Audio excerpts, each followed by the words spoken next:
قیامت کے دن سب سے پہلے جس چیز کا بندوں سے حساب لیا جائے گا وہ نماز ہے۔ اگر یہ حساب ٹھیک رہا تو وہ کامیاب ہو گیا اور اس نے نجات پا لی۔ اگر یہ حساب خراب ہوا تو وہ ناکام ہو گیا اور گھاٹے میں رہا۔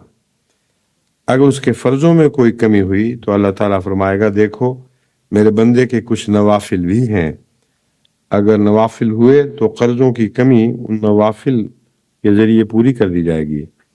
اسی طرح اس کے باقی اعمال کا معائنہ ہوگا اور ان کا جائزہ لیا جائے گا۔ حضرت ابو ہریرہ سے روایت ہے، کتاب ترمذی کتاب الصلاۃ سے یہ روایت لی گئی ہے۔ وہ بیان کرتے ہیں کہ حضرت صلی اللہ علیہ وآلہ وسلم نے فرمایا، قیامت کے دن سب سے پہلے جس چیز کا بندوں سے حساب لیا جائے گا وہ نماز ہے۔ قیامت کے دن سب سے پہلے جس چیز کا بندوں سے حساب لیا جائے گا وہ نماز ہے۔ اگر یہ حساب ٹھیک رہا تو وہ کامیاب ہو گیا اور اس نے نجات پا لی۔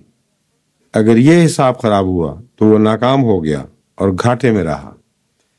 اگر اس کے فرضوں میں کوئی کمی ہوئی تو اللہ تعالیٰ فرمائے گا، دیکھو میرے بندے کے کچھ نوافل بھی ہیں، اگر نوافل ہوئے تو قرضوں کی کمی ان نوافل کے ذریعے پوری کر دی جائے گی۔